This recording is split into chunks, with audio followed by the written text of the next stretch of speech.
Hello student, good morning to everyone. आज हम लोग पढ़ेंगे क्लास 10 के लिए जैव प्रक्रम के बारे में, है ना। लाइफ प्रोसेस जिसे कहते हैं, जैव प्रक्रम जिसे कहते हैं, उसके बारे में विस्तार से हम लोग आज जानेंगे। ठीक है। तो सबसे पहला शब्द इसमें क्या है? जैव प्रक्रम, है ना।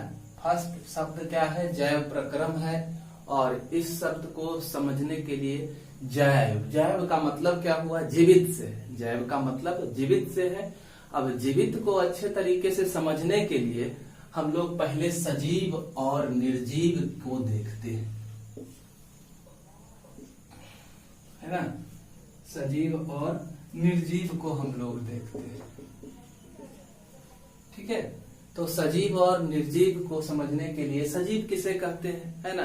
तो हम लोग आसपास देखते हैं किताब, कुर्सी, टेबल, बेंच, पौधा, कुत्ता, जानवर और भी कीड़े मकोड़े, ये सब देखते हैं। और आप देखने के साथ अंतर स्पष्ट कर रहे हैं कि यह सजीव है और यह निर्जीव है। तो आखिर आपने इसमें अंतर स्पष्ट कैसे कर दिया कि कोई भी सजीव है और कोई भी निर्जीव है ना। तो इस चीज को समझने के लिए सबसे पहले देखें कि सजीव के लक्षण क्या होंगे, है ना। सजीव के लक्षण क्या होते हैं, किसके आधार पर हम लोग सजीवों को पहचान सकते हैं, है ना। तो सजीवों के लक्षण में है सबसे पहला लक्षण जो है वह है वृद्धि, है ना। क्या करता? जो वृद्धि करता हो उसे हम लोग क्या कहते हैं? सजीव कहते हैं। दूसरा है जो पोषण करता हो, है ना। यानी कि भोजन को ग्रहण करके उससे ऊर्जा का निर्माण कर लेता हो, उसे ही हम लोग क्या कहते हैं? सजीव कहते हैं, है ना। और क्या हो? सजीवों में क्या होती है? गति होती है ना। तो गति जो है और प्रचलन दो शब्द है, दोनों का अंतर स्पष्ट करना है। गति का मतलब हुआ हम यहाँ खड़े हैं, एक जगह पर खड़े हैं, मेरा हाथ देख रहे हैं, इधर से उधर जा रहा है ना। तो हमारे स्थान में किसी भी तरह का परिवर्तन नहीं हो रहा है, लेकिन हमारे अंग जो है वो इधर से उधर मूव कर रहे हैं। तो इसे ही क्या कहते हैं? गति कहते हैं। प्रचलन या लोकोमोशन का अर्थ क्या है कि जब कोई जीव अपने स्थान को परिवर्तित कर लेता है तो उसे क्या कहते हैं? प्रचलन करता है ना। तीसरा है, तो यानी कि सजीव का मतलब हुआ कि वह गति भी कर सकता है या प्रचलन भी कर सकता है या दोनों कर सकता है ना। उसी को हम लोग क्या कहेंगे? सजीव कहेंगे। अब है कि जो वृद्धि करता हो, जो पोषण करता हो, गति प्रचलन करता हो, बाह्य उद्दीपन के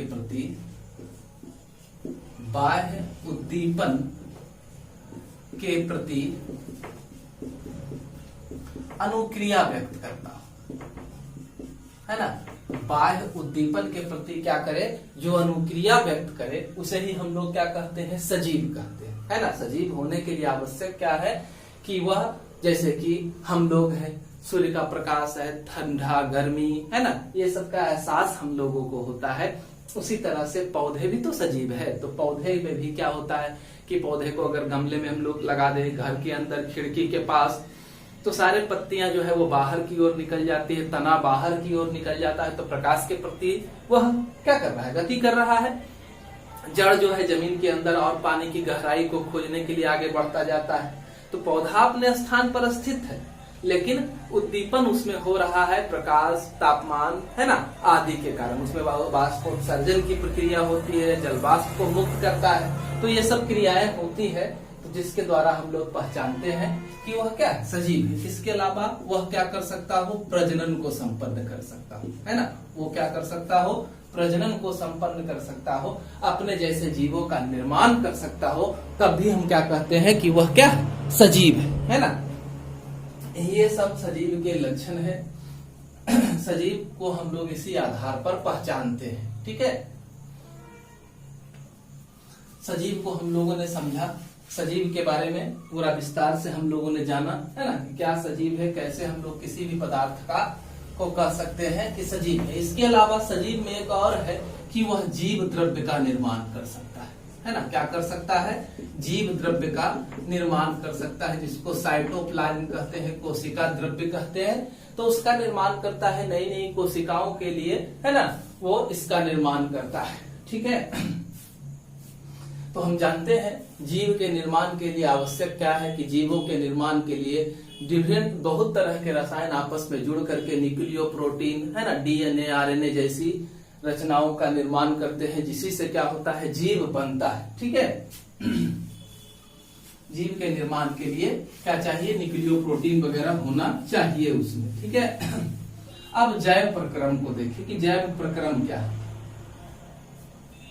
तो लिख सकते हैं वैसी सारी क्रियाएं जिसके द्वारा जीवों का अनुक्षरण होता है, अनुरक्षण होता है, क्षरण में तो नष्ट हो जाता है ना, अनुरक्षण होता है, उसे ही क्या कहते हैं, जैव प्रक्रम कहते हैं। तो कहने का मतलब हुआ कि वो ऐसी सारी क्रियाएं जो शरीर के अंदर संपन्न हो, जिससे जीव जो है लंबे समय तक पृथ्वी पर क्या हो, बना रहे, उसकी कोशिकाओं में जो टूट फूट हो रही है उसकी मरम्मत हो जाए और वह आसानी से जीवित रह सके, तो वो सारी प्रक्रियाओं को संयुक्त रूप से ही क्या कहा जाता है, जैव प्रक्रम कहा जाता है। तो जैव प्रक्रम शरीर के सुचारू रूप से चलने के लिए होने वाली सारी क्रियाएं हैं। अब आप समझे कि शरीर के सुचारू रूप से चलने के लिए सब बहुत सारी क्रियाएं हैं, जिसमें सबसे पहला स्थान जो आता है पोषण का आता है। पोषण की प्रक्रिया में भोजन को ग्रहण करेंगे, उससे ऊर्जा का निर्माण करते हैं, है ना, क्या करते हैं, उससे ऊर्जा का निर्माण करते हैं, जिससे उनका शरीर सुचारू रूप से चल सकता है। तो ऊर्जा निर्माण की प्रक्रिया होगी। इसके अलावा ऊर्जा निर्माण के समय कुछ जरूरी होती है, जैसे शरीर के अंदर क्या होना चाहिए, ऑक्सीजन की उपस्थिति होनी चाहिए, तभी ऊर्जा का क्या होगा, निर्माण होगा। तो श्वसन की प्रक्रिया, जब ऊर्जा निर्माण किया जाएगा तो ढेर सारे गंदे पदार्थों का निर्माण होगा, तो उन गंदे पदार्थों को शरीर से बाहर निकालना भी अति आवश्यक है। तो यानी कि उनके अंदर क्या हो, उत्सर्जन की प्रक्रिया हो, और क्या हो, अपने जैसे जीवों को पृथ्वी पर बनाए रखने के लिए उनके अंदर क्या हो, प्रजनन की प्रक्रिया, है ना, श्वसन हो, उत्सर्जन हो, प्रजनन हो, है ना, स्वांगीकरण हो, ऐसी ढेर सारी क्रियाएं जिसके द्वारा जीव क्या हो, पृथ्वी पर जीवित रह पाए, वो सबको संयुक्त रूप से क्या कहा जाता है, तो जैव प्रक्रम कहा जाता है। ठीक है, अब देखें आगे, इतना सारा हम लोग समझे कि जैव प्रक्रम क्या है ना। जैव प्रक्रम का मतलब क्लियर हो गया कि सारी क्रियाएं के द्वारा जीव जो है संचित रहेंगे, पृथ्वी पर बने रहेंगे, वो नष्ट नहीं होंगे, वही क्या कहलाएंगे, जैव प्रक्रम कहलाएंगे। अब जैव प्रक्रम के वो विस्तार से देखते हुए हम लोग इसके अंदर पहुंचेंगे। तो अंदर पहुंचेंगे तो पोषण को हम लोग समझते हैं, है ना। पोषण क्या है, तो कह सकते हैं वह विधि जिसके द्वारा जीव पोषक तत्वों को ग्रहण करते हैं,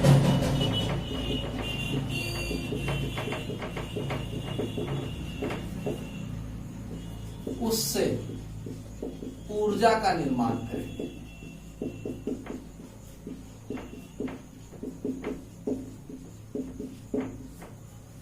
है ना, इसे ही क्या कहेंगे, पोषण कहेंगे। इस प्रक्रिया को ही क्या कहा जाएगा, पोषण कहा जाएगा।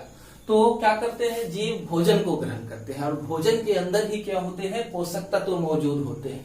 पोषक तत्व वो पदार्थ हैं जो हमारे शरीर के निर्माण के लिए अलग अलग कार्यों को संपन्न करते हैं। कोई ऊर्जा देने का काम करता है, कोई हमारी कोशिकाओं में होने वाले टूट फूट की मरम्मत करने का काम करता है, कोई संचित भोजन की तरह व्यवहार करता है, कोई क्या करता है, तो हमारे अंदर बीमारियों से लड़ने की प्रतिरोधक क्षमता को विकसित करता है। तो इस पोषक तत्वों के प्रकार को देखें। पहला जो है वह कार्बोहाइड्रेट, पहला क्या है, कार्बोहाइड्रेट, ठीक है। दूसरा प्रोटीन है, तीसरा वसा है ना, चौथा विटामिन है, पांचवा जो है खनिज लवण है, खनिज लवण है ना, रुक्षांश है और जल है। ये हमारे क्या है, पोषक तत्व है जिसका जरूरत हमारे शरीर के निर्माण के लिए होता है ना। तो अब पहला को देखिए आप, कार्बोहाइड्रेट, यह हमारे शरीर को क्या करता है, ऊर्जा प्रदान करने का काम करता है ना। यह तुरंत ही ऊर्जा देता है। यह दो प्रकार का होता है, एक होता है ग्लूकोज कहलाता है और दूसरा जो है शर्करा कहलाता है। दूसरा क्या कहलाता है, शर्करा कहलाता है। ठीक है, ग्लूकोज को ही शर्करा कहते हैं, दूसरा जो है वह स्टार्च कहलाता है। दोनों में अंतर क्या है, तो ग्लूकोज जो है, शर्करा जो है वह मीठा स्वाद को रखता है और स्टार्च जो है स्वादहीन होता है। लेकिन ऊर्जा दोनों से प्राप्त होती है। चावल हो गया आपका, आटा हो गया, ये सब में जो है वह स्टार्च पाया जाता है और जितने सारे मीठे भोज्य पदार्थ है उसमें जो है ग्लूकोज पाया जाता है ना। यह हमको लगातार ऊर्जा प्रदान करने का काम करता है। दूसरा जो है प्रोटीन, है ना, यह हमारे शरीर की वृद्धि, विकास और मरम्मत में मदद करता है ना। क्या करता है, मरम्मत जो होती है, मरम्मत में मदद करता है। कहीं भी टूट फूट हो जाती है तो उसका मरम्मत करता है। हमारी लंबाई, चौड़ाई आदि जो है वो प्रोटीन के कारण ही संभव है। तो प्रोटीन के लिए सोर्स क्या क्या है, तो प्रोटीन आपको मिलेगा दाल से, मछली से, मांस से, अंडे से, है ना, दूध से। ये सारे पदार्थ हैं जिससे हमें प्रोटीन की प्राप्ति होती है। वसा, इसको संचित भोजन कहा जाता है। वसा को क्या कहते हैं, संचित भोजन कहते हैं। यह हमारे शरीर के अंदर जमा रहता है और उस परिस्थिति में प्रयुक्त होता है जब हमारे शरीर के अंदर जो है कार्बोहाइड्रेट की कमी हो जाती है, तो वसा संचित भोजन के रूप में एडिपोज ऊतकों में, है ना, जमा रहता है। वहां से निकल करके यह ग्लूकोज में परिवर्तित होकर के हमें ऊर्जा प्रदान करता है। विटामिन जो है वह हमारे शरीर को सुरक्षात्मक भोजन के रूप में जाना जाता है ना। यह हमें विभिन्न तरह के बीमारियों से बचाने का काम करता है। इसका काम क्या है, तो हमें विभिन्न तरह की बीमारियों से बचाने का काम करेगा। कई तरह के विटामिन होते हैं। विटामिन ए है, बी का कई प्रकार है, B1 है, B2 है, B3 है, B6 है, B12 है ना। सभी को मिलाकर के बी कॉम्प्लेक्स कहा जाता है। विटामिन सी है ना, बी है, ई है और के, इतने प्रकार के विटामिन हमारे शरीर में पाए जाते हैं हमारे प्रतिरक्षा प्रणाली को मजबूत करने के लिए। अब खनिज को देखें, है ना, हमारे शरीर को संतुलित रखने का काम करता है खनिज। यह क्या करता है, तो हमारे शरीर को संतुलित रखता है। जैसे हमारे शरीर की तंत्रिका कोशिकाओं को लगातार सूचनाओं को एक जगह से दूसरे जगह संप्रेषण करने के लिए जरूरत पड़ता है कैल्शियम, सोडियम, है ना, पोटेशियम और क्लोरीन जैसे आयन का। तो यह हमें हमारे भोज्य पदार्थों से मिलता है। यानी कि हमारे तत्व जो है वो हमारे शरीर के लिए खनिज है और वो हमारे शरीर को संतुलित रखने का कार्य करते हैं। हमारी मांसपेशियों में संकुचन और शिथिलन जो होता है वह भी किसके वजह से होता है, खनिज के वजह से ही होता है ना। खनिज की कमी से डिहाइड्रेशन जो होता है डायरिया के कंडीशन में, है ना, नमक चीनी का घोल पिलाया जाता है तो नमक का घोल दिया जा रहा है। हम जानते हैं नमक NaCl से बना होता है, तो NaCl में Na+Cl-, है ना, ये दो तरह के खनिज है। इस तरह से खनिज हमारे, लोहा है ना, लोहा हमारे रक्त के निर्माण में मदद करता है। हमारे ऑक्सीजन के स्थानांतरण, कार्बन डाइऑक्साइड के स्थानांतरण में मदद करता है। तो यह लोहा जो है हीमोग्लोबिन के रूप में पाया जाता है। इसी तरह से रुक्षांश जो है यह हमारे भोजन के पाचन को ठीक ठाक करने का काम करता है। जल जो है वह सर्वव्यापी घोलक है, विभिन्न पदार्थों को घोल करके यह हमारे शरीर के विभिन्न हिस्सों में पहुंचाने का काम करता है। यह हमारे पोषक तत्व हुए, है ना। पोषक तत्व का प्रकार हम लोगों ने देखा। अब हम लोग आगे देखेंगे पोषण के प्रकार। पोषण कितने प्रकार के होते हैं, तो पोषण दो प्रकार के होते हैं। पहला को कहते हैं स्वपोषण, है ना। पोषण का पहला प्रकार स्वपोषण और दूसरे प्रकार को परपोषण कहा जाता है ना। स्वपोषण क्या है, तो पोषण की ऐसी प्रक्रिया जिसमें जीव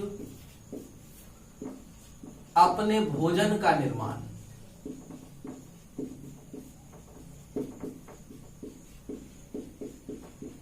स्वयं करते हैं।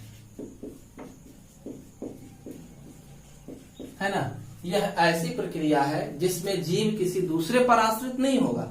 पोषण के लिए पोषक पदार्थ और ऊर्जा का निर्माण वह स्वयं प्राकृतिक पदार्थों से करेगा, तो उसे क्या कहते हैं, स्वपोषण कहा जाता है। पर पोषण इसी तरह से पोषण की ऐसी प्रक्रिया जिसमें जीव अपने भोजन का निर्माण स्वयं नहीं करते, है ना। इतना लिखेंगे, उसके बाद लिखेंगे स्वयं नहीं करते हैं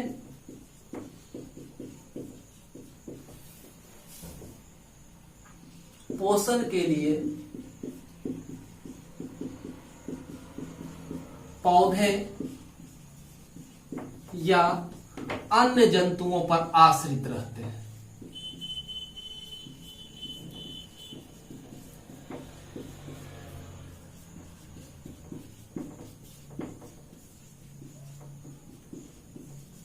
है ना, ये अपने पोषण में अपने भोजन का निर्माण नहीं करेंगे, दूसरे पर आश्रित रहेंगे, है ना। अन्य पौधे या अन्य जंतुओं पर से ही ऊर्जा को प्राप्त करने का काम करेंगे। तो स्वपोषण और परपोषण का परिभाषा हम लोगों ने देखा।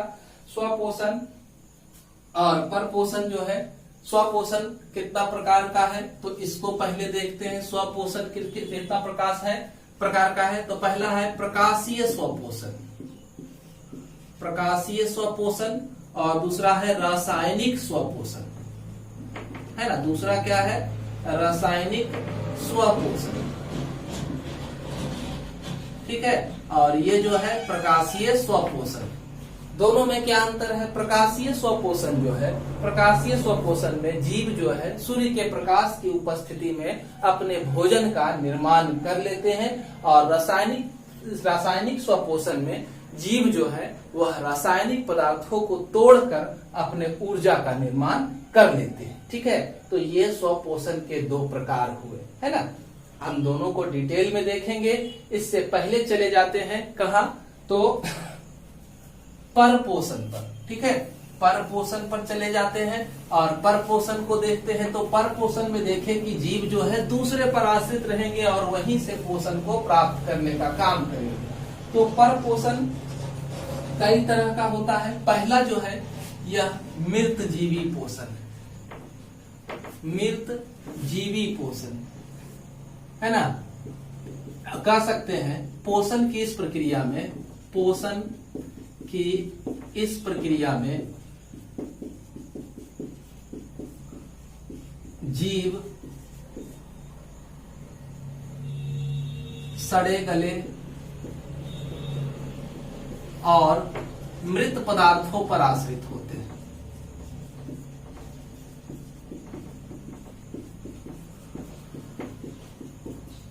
आश्रित होते हैं, है ना।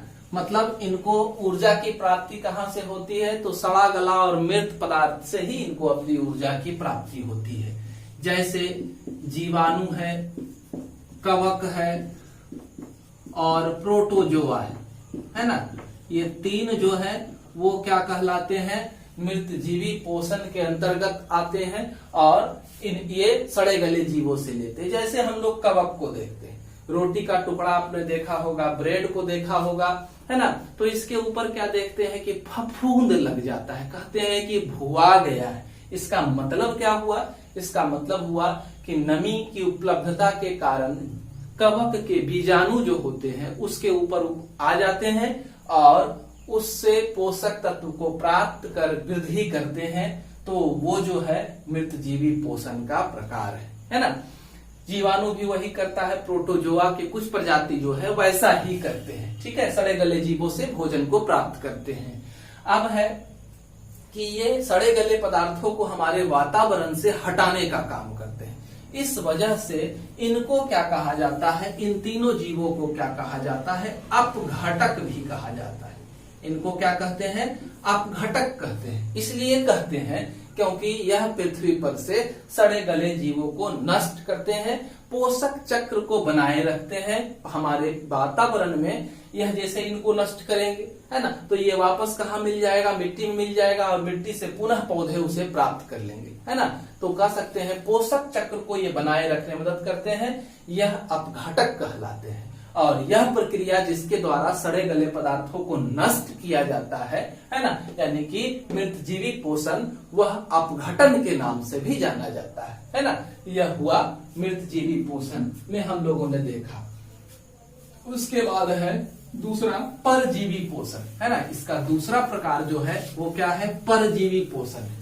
तो पर पोषण का दूसरा प्रकार परजीवी पोषण। परजीवी पोषण में क्या है, तो पोषण की ऐसी प्रक्रिया,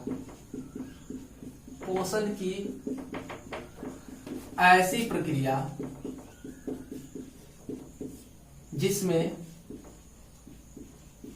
जीव दूसरे जीव के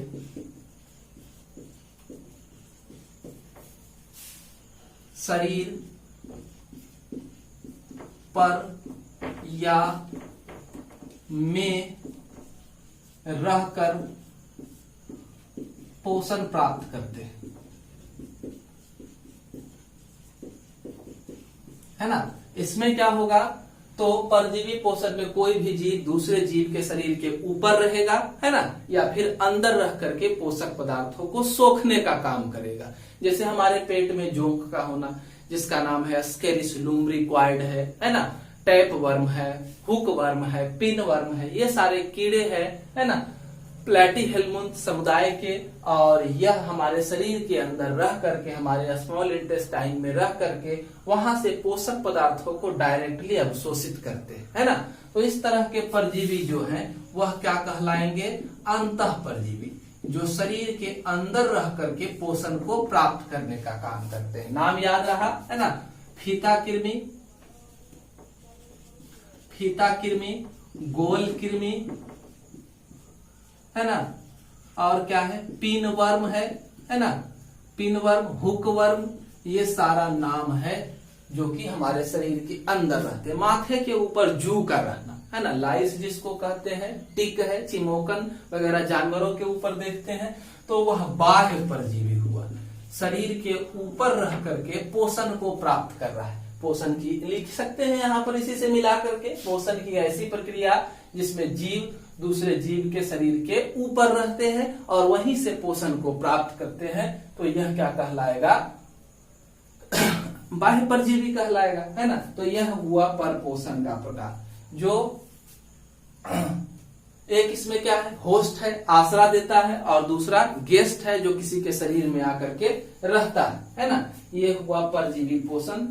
बहुत सारा एग्जाम्पल है हमारे शरीर के अंदर। मलेरिया का परजीवी है जिसको प्लाज्मोडियम कहते हैं, वो भी अंतः परजीवी का उदाहरण है। शरीर के अंदर रहने का काम करता है और पोषण प्राप्त करता है। एक क्वेश्चन पूछता है कि पौधे के एक परजीवी पौधा का नाम बताएं, है ना, परजीवी पौधा, एक परजीवी पौधा का आप नाम बताएं। तो एक परजीवी पौधा में आपको याद रखना है अमरबेल रहता है, लंबा धागे जैसा होता है, पूरे पीले कलर का, और पूरे पौधे के ऊपर यह पाया जाता है। इसी को कस्क्यूटा भी कहा जाता है ना। ये जो है वो पाया जाता है पौधा, तो पौधा का परजीवी का उदाहरण हुआ ये, ठीक है। उसके अलावा अगला पोषण का प्रकार हम लोग देखेंगे पर पोषण में प्राणी संपोषण, है ना। क्या है, प्राणी संपोषण। तो कह सकते हैं कि इसमें क्या जानना है, तो पोषण की ऐसी प्रक्रिया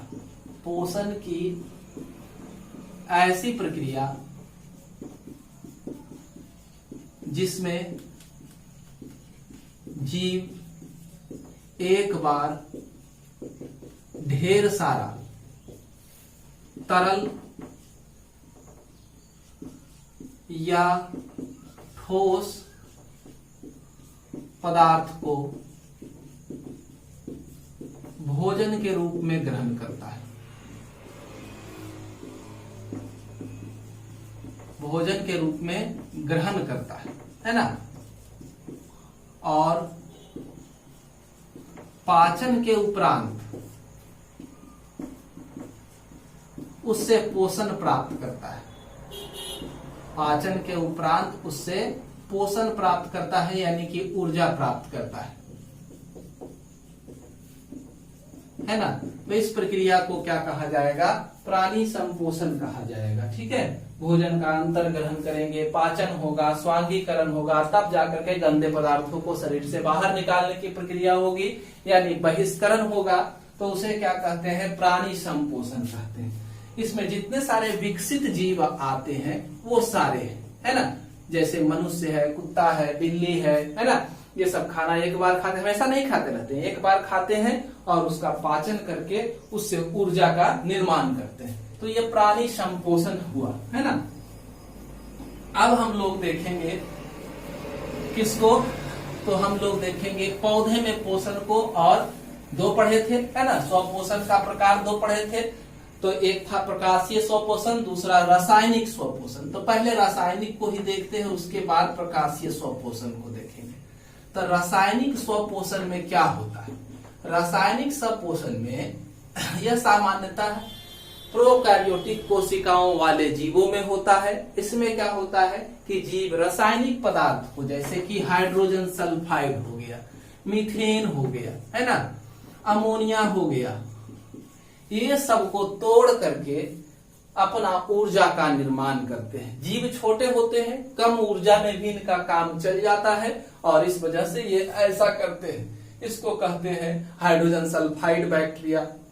तो कह सकते हैं, डिफाइन में आप लिख सकते हैं, पोषण की ऐसी प्रक्रम जिसमें जीव रासायनिक पदार्थों का विघटन कर उससे ऊर्जा का निर्माण करते हैं, उसे रासायनिक स्वपोषण कहा जाता है। उदाहरण में हाइड्रोजन सल्फाइड बैक्टीरिया, मिथानोजेन बैक्टीरिया, मिथानोजेन जीवाणु, है ना, और क्या है तो अमोनीकरण जीवाणु, डिनाइट्रीफाइंग जीवाणु, डिनाइट्रीफाइंग जीवाणु, ये सारे जो हैं वो क्या करते हैं? तो रसायन को तोड़ करके अपने ऊर्जा का निर्माण करते हैं। ठीक है, तो रासायनिक स्वपोषण हुआ। इसके बाद हम लोग चलते हैं आगे। तो रासायनिक किसमें? प्रकाशीय स्वपोषण में, है ना।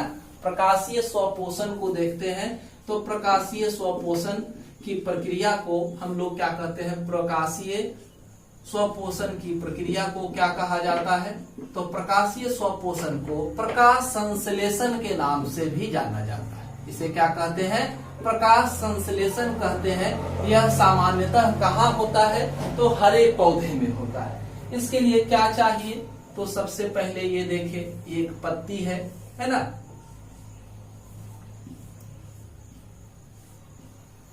एक पत्ती है। अब इस पत्ती के ऊपर जो है सूर्य का प्रकाश पड़ रहा है ना। इस पत्ती के ऊपर क्या हो रहा है? सूर्य का प्रकाश पड़ रहा है। सूर्य के प्रकाश के कारण क्या क्या मिल रहा है? तो सूर्य प्रकाश, है ना।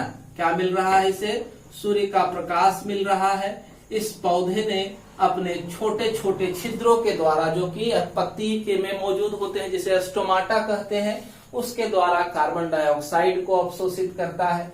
पौधे के अंदर पहले से एक रंग प्रदान करने वाला रंजक होता है, जिसे कहते हैं क्लोरोफिल, है ना। ये तीनों की उपस्थिति में यह इसको और क्या, तो पौधा जड़ के द्वारा जल लेता है, खनिज लवण लेता है, इस सारे चीजों को आपस में मिला देता है और मिलाने के बाद बनाता है क्या, तो स्टार्च का निर्माण करता है ना, जो इसका भोजन है और साथ में एक उत्सर्जी पदार्थ के रूप में मुक्त करता है ऑक्सीजन को, जो ऑक्सीजन वातावरण में मुक्त हो जाता है ना, हमारे लिए कारगर सिद्ध होता है। तो ये देखिए प्रकाश संश्लेषण के लिए क्या कुछ चाहिए, तो आप यहां से लिख सकते हैं प्रकाश संश्लेषण के लिए आवश्यक सामग्री क्या क्या है। तो प्रकाश संश्लेषण के लिए सबसे पहला आपका क्या हुआ, जल, है ना। दूसरा, पौधे में क्लोरोफिल की उपस्थिति, हरित लवक की उपस्थिति, है ना। तीसरा, सूर्य का प्रकाश उपस्थित होना। चौथा, कार्बन डाइऑक्साइड की उपस्थिति। उसके परिणाम स्वरूप स्टार्च और ऑक्सीजन का निर्माण होगा। स्टार्च पौधे का भोजन होगा, है ना, और ऑक्सीजन उत्पाद के रूप में बाहर मुक्त होगा, जिसे हम लोग क्या करेंगे, प्रयोग करते हैं, है ना। तो आप इसका परिभाषा भी लिख सकते हैं, प्रकाश संश्लेषण का परिभाषा भी लिख सकते हैं कि प्रकाश संश्लेषण क्या है।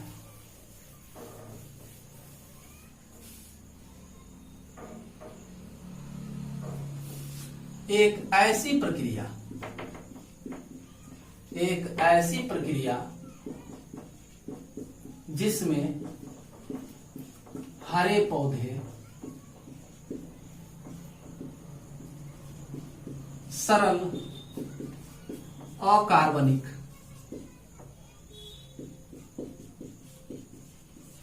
पदार्थ को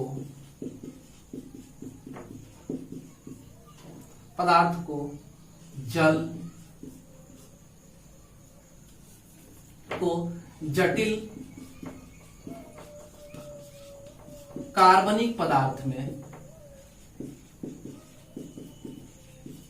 बदल देते हैं, है ना। एक ऐसी प्रक्रिया है जिसमें क्या होता है कि हरे पौधे सरल अकार्बनिक पदार्थ को जटिल कार्बनिक पदार्थ में बदल देते हैं। इसी प्रक्रिया को क्या कहते हैं, प्रकाश संश्लेषण कहते हैं। अब पूछेगा प्रकाश संश्लेषण का समीकरण लिखे, है ना। तो इसके लिए आपको लिखना है समीकरण 6CO2 प्लस 12H2O, है ना। उपस्थित होना क्या है, सनलाइट, सूर्य प्रकाश, क्लोरोफिल, और क्या होना है, तो यहां बनेगा C6H12O6, यानी कि जिसको हम लोग ग्लूकोज कहते हैं, और 6O2 और 6 जल वाष्प भी क्या होता है, मुक्त होता है। यह है प्रकाश संश्लेषण का रासायनिक समीकरण। इसे आप संतुलित भी कर सकते हैं, है ना। तो संतुलित करके देखें कि कहीं कोई समस्या तो नहीं है, कोई चीज छूट तो नहीं गया है। इसके बाद आप देखें प्रकाश संश्लेषण कहाँ होता है, प्रकाश संश्लेषण का स्थान क्या है, प्रकाश संश्लेषण जो संपन्न होगा वह कहाँ होगा, तो यह हरे पत्ती में होता है संपन्न, है ना। पत्ती के अंदर एक कोशिका होती है जिसको कहते हैं मीजोफिल कोशिका, है ना, मीजोफिल कोशिका। और मीजोफिल में ही क्या होता है, क्लोरोफिल होता है। उसी के अंदर प्रकाश संश्लेषण की प्रक्रिया जो होती है संपन्न होती है ना। अब इस चीज को समझे कि कहाँ होती है, स्थान बताया गया। अब इस स्थान को देखें, पत्ती का संरचना को देखें कि पत्ती देखने में कैसा होता है ना। इस संरचना को देखते हैं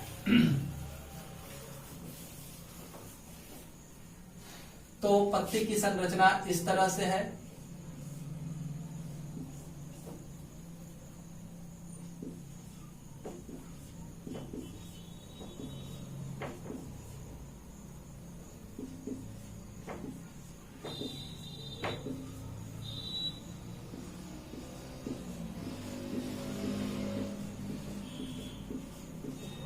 ध्यान से देखें, आसानी से बन जाएगा, कोई जटिल चित्र तो है नहीं, है ना, जिसको बनाने में काफी ज्यादा समय लगने वाला है। इस तरह से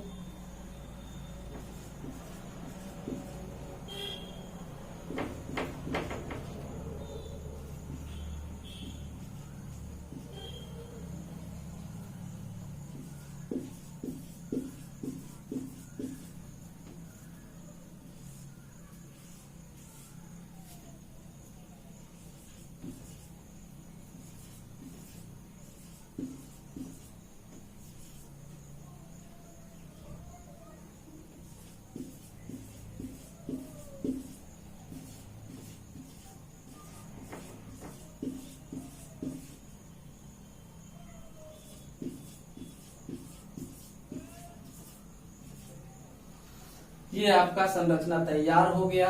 पत्ती के ऊपर एक गोंदीय आवरण होता है जिसे क्यूटिकल कहा जाता है ना। गोंदीय आवरण को क्या कहते हैं, क्यूटिकल कहते हैं। उसके बाद एपिडर्मीज होता है, एपिडर्मीज, है ना, एपिडर्मीज होता है। उसके बाद पैलिसेड पैरेन्काइमा टिश्यू है, पैलिसेड पैरेन्काइमा होता है।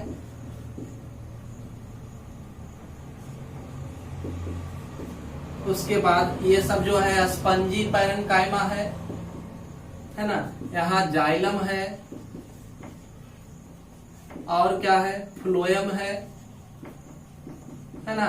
और क्या है, स्टोमाटा छिद्र का निर्माण हुआ, स्टोमाटा छिद्र का निर्माण हुआ किसके द्वारा, तो स्पंजी पैरेन्काइमा ने क्या किया, तो इसका निर्माण किया, स्टोमाटा छिद्र का निर्माण किया, है ना। ये हुआ स्टोमाटा।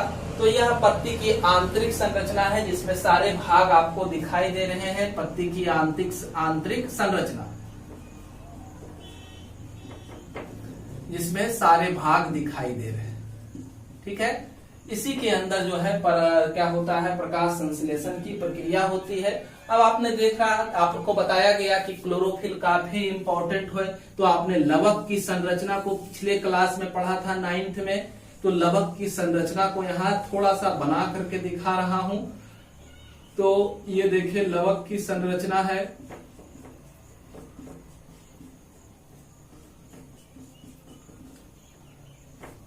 इस तरह से पाया जाता है। ये लवक में आप क्या देख रहे हैं, 2 झिल्ली से घिरा हुआ है। यह एक जो है बाह्य आवरण है ना, एक बाह्य झिल्ली और दूसरा आंतरिक झिल्ली है, बाह्य और आंतरिक झिल्ली। इसके अंदर एक द्रव्य भरा हुआ होता है जिसे स्ट्रोमा कहा जाता है। इसके पास अपना डीएनए पाया जाता है ना। इसके पास क्या होता है, डीएनए पाया जाता है। और क्या है, तो यह जो है इसे थैलाकॉइड कहा जाता है। इस संरचना को थैलाकॉइड कहा जाता है ना। इसको क्या कहते हैं, थैलाकॉइड। लगता है कि सिक्के के ऊपर सिक्के जैसी रचनाएं रखी हुई है, और एक रचना को इसको क्या कहा जाता है, ग्रैनम कहते हैं। इसको क्या कहते हैं, ग्रैनम कहते हैं ना। और एक थैलाकॉइड से को दूसरे थैलाकॉइड से जोड़ने के लिए एक पट्टी जैसी रचना जो दिखाई दे रही है, इसको ग्रैनम लैमिली कहा जाता है ना। इसके अलावा बहुत सारी लैमिली स्वतंत्र रूप से स्ट्रोमा में, इसके द्रव्य में तैरता रहता है, जिसको स्ट्रोमा लैमिली कहा जाता है। इसको क्या कहते हैं, स्ट्रोमा लैमिली कहते हैं। ये संरचना हुआ लवक का, है ना, क्लोरोप्लास्ट का, ये सबका एक जैसा ही रचना होता है। यह disc shape, flat ribbon shape का हो सकता है। अब हम लोग प्रकाश संश्लेषण की पूरी प्रक्रिया को समझेंगे। प्रकाश संश्लेषण की पूरी प्रक्रिया जो है वह 2 चरणों में संपन्न होती है। प्रकाश संश्लेषण की पूरी प्रक्रिया जो है वह 2 चरणों में संपन्न होती है, और यह चरण है प्रकाश अभिक्रिया, है ना। पहला क्या है, प्रकाश अभिक्रिया, दूसरा है अप्रकाशीय अभिक्रिया।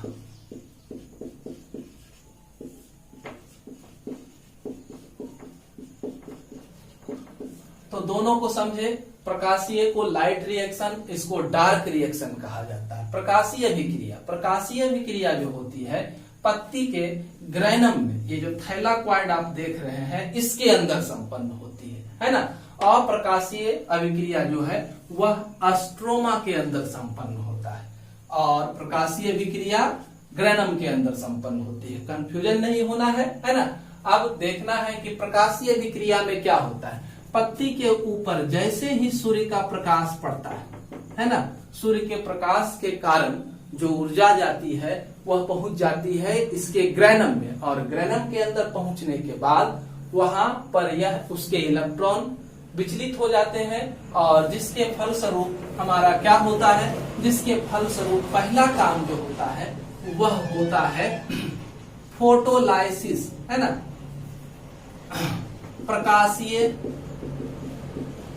जल विघटन, है ना, प्रकाशीय जल विघटन कह सकते हैं। प्रकाश की उपस्थिति के कारण जल के अणु टूट जाते हैं, और यहाँ पर निर्माण होता है H+ और OH- आयन का। H+ और OH- आयन का निर्माण होता है प्रकाश का जल विघटन के द्वारा, ठीक है। उसके बाद क्या होता है, कहाँ, ग्रैनम के अंदर संपन्न हो रहा है।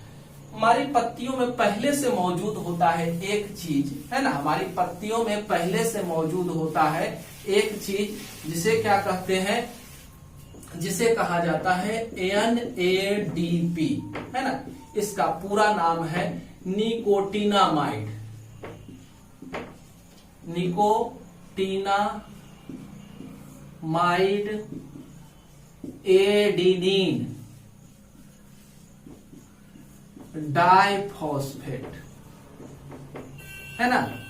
निकोटिनामाइड एडिनिन डाइफॉस्फेट इसका नाम है। तो इसके साथ क्या होता है, NADP के साथ कुछ हाइड्रोजन आकर के जुड़ जाते हैं, है ना। इसके साथ हाइड्रोजन आकर के जुड़ जाते हैं और जुड़ने के बाद बनाते हैं NADPH2, है ना। ये दोनों H+OH- आयन और NADPH दोनों जो है प्रकाश संश्लेषण के प्रकाशीय अभिक्रिया के उत्पाद है। अब यह मुक्त हो जाते हैं कहां, तो ये दोनों पदार्थ जो मुक्त हो जाएंगे वो अस्ट्रोमा में मुक्त हो जाएंगे। कहां चले जाएंगे, तो क्लोरोप्लास्ट के अस्ट्रोमा में, और अस्ट्रोमा के अंदर क्या होगा, अप्रकाशीय अभिक्रिया होगा, और अप्रकाशीय अभिक्रिया के फलस्वरूप H+OH- जो था वह CO2 के साथ जुड़ जाएगा। कार्बोजाइलेशन की प्रक्रिया होती है और यह जुड़ करके, है ना, और इसके लिए NADPH2 जो देखे वह ऊर्जा प्रदान करेगा, है ना। NADPH2 का हाइड्रोजन इससे जुड़ेगा, ATP भी ऊर्जा देगा, और अब जो है इसके परिणाम स्वरूप C6H12O6 ग्लूकोज का निर्माण होगा, है ना, और जल और ऑक्सीजन का निर्माण होगा, है ना। इतना ही याद रखिए कि एक ग्लूकोज के अणु के निर्माण के लिए 6 कार्बन डाइऑक्साइड और 12 अणु जल का चाहिए, है ना, तभी जाकर के यह प्रक्रिया संपन्न होती है। स्टार्च बनता जाता है, यह अपने तना में और फल में इसको जमा कर देता है संचित भोजन के रूप में। इसका उपयोग वो जब नहीं कर पाता है तो वह उसे उत्सर्जी पदार्थ के रूप में, फल के रूप में मुक्त कर देता है और हम लोग उसे खाते हैं, है ना। तो यह प्रकाश संश्लेषण का महत्व है। प्रकाश संश्लेषण के द्वारा ऑक्सीजन कार्बन डाइऑक्साइड का संतुलन बना रहता है, क्योंकि ये कार्बन डाइऑक्साइड लेता है, ऑक्सीजन मुक्त करता है। दूसरा चीज है कि ये वातावरण में हमारे लिए भोजन का व्यवस्था करता है, हम लोग भोजन को प्राप्त कर पाते हैं इसके वजह से, है ना। अब देखें कि CO2 को जिस छिद्र के द्वारा पौधा ग्रहण करता है उसे स्टोमाटा कहते हैं, या कार्बन डाइऑक्साइड ऑक्सीजन को जिस छिद्र के द्वारा मुक्त करता है। तो इस स्टोमाटा का रचना को देखना है ना, कि यह रचना कैसा है, देखने में कैसा होता है। तो यह स्टोमाटा का बहुत ही छोटा होता है, बहुत ही माइन्यूट पोर होता है, और यह इस तरह से है ना। यह जो है इसकी रक्षक कोशिका है, रक्षक कोशिका, गार्ड सेल इसको कहते हैं, है ना। और यह सहायक कोशिका है, सब्सिडरी कोशिकाएं कहा जाता है इसको, सहायक कोशिका। इसके अलावा इसके ऊपर क्लोरोप्लास्ट उपस्थित होता है। यह स्टोमाटा छिद्र है जिसके द्वारा गैसीय आदान प्रदान होता है ना। कह सकते हैं स्टोमाटा का कार्य क्या है, तो यह कार्बन डाइऑक्साइड और ऑक्सीजन का गैसीय आदान प्रदान करने में मदद करता है। यह एक स्टोमाटा का नामांकित चित्र है ना। यह एक खुला स्टोमाटा है, यह क्या है, एक खुला स्टोमाटा है। बंद स्टोमाटा बनाने के लिए इस छिद्र को छोटा कर देंगे और इसी तरह से इसको बना दिया जाएगा। तो ये एक बंद स्टोमाटा है, ठीक है। तो हम लोगों ने प्रकाश संश्लेषण को पूरा पढ़ा। इसके बाद प्रकाश संश्लेषण से संबंधित कुछ प्रयोग के बारे में पूछा जाता है कि इसे आप समझाने का प्रयास करें, क्या है ये, है ना। तो प्रकाश संश्लेषण से संबंधित प्रयोग में से आपका आता है, प्रकाश संश्लेषण के लिए क्लोरोफिल आवश्यक है ना, क्लोरोफिल आवश्यक है, इसे समझाएं। प्रकाश संश्लेषण के लिए क्लोरोफिल आवश्यक है, इसे समझाएं। तो इसके लिए आप क्रोटन की पत्ती को ले सकते हैं। किसे ले सकते हैं, क्रोटन, है ना, की पत्ती को ले सकते हैं। इसके अलावा कोलियस की पत्ती को ले सकते हैं, या मनी प्लांट की पत्ती को ले सकते हैं। क्या देखते हैं, चित्तीदार होता है, बहुत सारा उजला उजला धब्बा जो है इसके ऊपर उपस्थित रहता है, लगता है कि वहां क्लोरोफिल नहीं है, है ना। तो अब क्या करना है कि सबसे पहले इस पौधे को 4-5 घंटे के लिए या 1 दिन के लिए एक अंधेरे कमरे में रख देना है गमला सहित। अब दूसरे दिन इसको बाहर निकालना है, एक पत्ती को तोड़ लेना है, एक बर्तन में पानी को गर्म करना है और छोटा सा बर्तन में अल्कोहल लेना है। अब उजले वाले हिस्से को पेंसिल से मार्क कर लेंगे, इसे तोड़ लेंगे और इस पानी में अल्कोहल में डाल देंगे, पानी में खौलाएंगे। इसको खौलाने से क्या होगा कि देखेंगे कि अल्कोहल का कलर हरा हो जाएगा, यानी कि इसके अंदर जितने सारे क्लोरोफिल थे उसको अल्कोहल ने सोख लिया। डायरेक्ट अल्कोहल को गर्म नहीं करना है, ज्वलनशील है, आग लग जाएगी। अब इसको हम लोग क्या करेंगे, टैप वाटर में धो लेंगे। अब इस पत्ती के ऊपर आयोडीन का बूंद डालेंगे। आयोडीन की प्रकृति है कि यह स्टार्च की उपस्थिति में ब्लू ब्लैक कलर देता है।